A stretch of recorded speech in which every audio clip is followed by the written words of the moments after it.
अस्सलाम वालेकुम तमाम सरकारी मुलाजमीन और पेंशनर को वेलकम करते हैं इस वीडियो में। मुल्क में माशी एमरजेंसी नाफिज करने का आज वफाकी गवर्नमेंट ने नोटिफिकेशन किया है। कुछ बुरी खबरें हैं सरकारी मुलाजमीन के लिए। लीव इनकैशमेंट बंद करने का हुक्म, कॉन्ट्रैक्ट मुलाजमीन को फारिग करने और दीगर अलाउंसेस को रोकने का हुक्म, क्योंकि मुल्क जो है इस वक्त मुश्किल माशी सूरत का सामना करना पड़ रहा है। इस नोटिफिकेशन में ये चीज़ बताई गई है।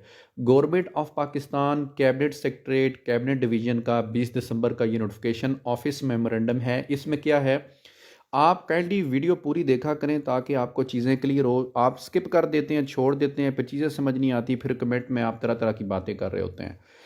यहाँ पर इसका सब्जेक्ट देखें तो लिखा हुआ है measures taken in view of the financial emergency of the country. मुल्क में जो माशी इमरजेंसी नाफिज करने जा रही है गवर्नमेंट, उस सूरत हाल के अंदर जो है जो मेजर्स लिए जा रहे हैं, इकदाम लिए जा रहे हैं, उनका जिक्र है। अब ये कौन कौन सी चीज़ें, कौन कौन से इकदाम इन्होंने कर दिए हैं।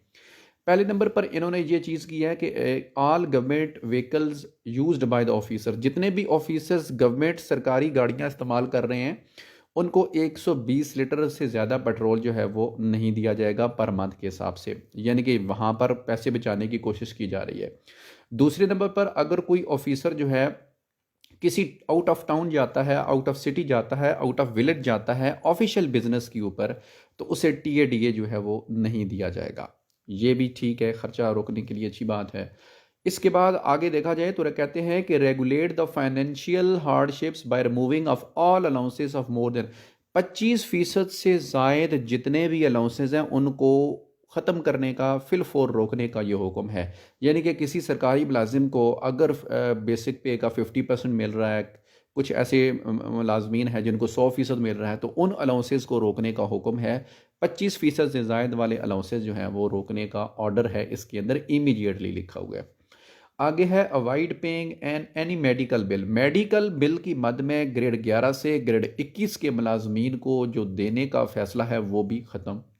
आगे नेक्स्ट स्टेप जो लिया गया है, there should be no increase in the salaries of employees grade 11 to 21 until the country.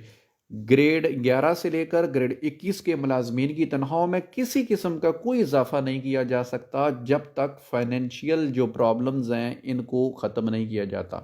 यानी कि तनख्वाह जो ये बंद करने की खबरें जो चल रही हैं और उम्मीदें बांधी जा रही हैं ये सरकारी मुलाजमीन के एहतजाज के साथ, तो ये मामला भी अब बंद है। अगला जो फैसला किया है वो ये है कि सरकारी मुलाजिम को जो स्टडी लीव मिलती है और पे के साथ मिलती है, तो ये सिलसिला भी इमीडिएटली बंद किया जा रहा है। नेक्स्ट स्टेप जो है वो ये है कि policy of taking full work from employ with less financial resources should be adopted. एक सरकारी मुलाजम से पूरा काम लिया जाए कम से कम फाइनेंशियल रिसोर्स के साथ, इस पॉलिसी को भी नाफिज किया जा रहा है। और साथ ये है कि ये बताया गया है कि ग्रेड 7 से लेकर ग्रेड 21 के जो मुलाजमीन हैं इनकी पेंशन के ख़ात्मे के लिए, इनकी पेंशन को कट डाउन करने के लिए, कर्टेल करने के लिए एक पॉलिसी जो है जुलाई 2023 से नाफज की जाएगी। और फिर बता दिया गया है कि 2018 से पहले जो अपॉइंट हुए थे मुलाजमीन वो इससे बच जाएंगे। यानी कि जुलाई 2018 के बाद जो अपॉइंट हुए हैं मुलाजमीन जिनकी इनिशियल डेट ऑफ अपॉइंटमेंट जुलाई 2018 के बाद है, उनकी पेंशन अब ख़तरे में नज़र आ रही है। इसके बाद अगला पॉइंट है all permanent employee from grade 7 to 21 should be given annual increments keeping in view their annual progress and performance in their respective portfolio. यानी कि ग्रेड 7 से ग्रेड 21 के मुलाजमीन की एनुअल इंक्रीमेंट जो है वो फिल वक्त ख़तरे में नहीं है, इसको फिल वक्त जारी रखने का कहा गया है कि ठीक है अभी इसको चलता रहना चाहिए।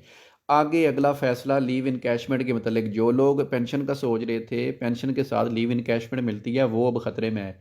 लिखा है कि leave encashment of all regular employees grade 17 to 21 should be stop immediately. Scale 17 से लेकर स्केल 21 के मुलाजमीन की लीव इनकैशमेंट फिल फोर रोक दी जाए, इमीडिएटली फ़ौरन रोक दी जाए। इसके बाद जो अगला मेजर लिया गया है वो ये है कि employees should be punish with deduction of 50% salary and other privileges should be frozen on the violation of rule. पहले ये होता था कि सरकारी मुलाजिम अगर रूल की वायलेशन करता था तो उसे या तो फिर रिप्रीमांड किया जाता था, मतलब ये है कि उसको वार्न किया जाता था और बड़ी पेनल्टी उसके ऊपर नहीं लगाई जाती थी। लेकिन अब ये गवर्नमेंट कह रही है कि मुश्किल माशी सूरत हाल है, सरकारी मुलाजिम अगर कोई रूल की वायलेशन करेगा, कोई भी एम्प्लॉय करेगा, तो 50% तनख्वाह की डिडक्शन, 50% उसकी तनख्वाह काट लें और उसके जो बाकी प्रिविलेजेस हैं, जो उसको मराहत वगैरह मिल रही हैं, वो फ्रोज़ कर दी जाएँ, यानी कि फ्रीज़ कर दी जाएँ, फ्रोज़न कर दी जाएँ, उनको रोक दिया जाए। तो इसके बाद अगला है the practice of giving any kind of bonus honorarium to government employees should be completely ban immediately. सरकारी मुलाजमीन को, मुख्तलिफ डिपार्टमेंट के मुलाजमीन को बोनस दिए जाते थे, जैसा कि बजट डिपार्टमेंट को दिया जाता था। जब बजट बनाने का इतना बड़ा काम वो करते थे तो बोनसेस मिलते थे, एफबीआर को मिलता था, बाकी और डिपार्टमेंट्स हैं जिनको बोनसेस मिलते थे।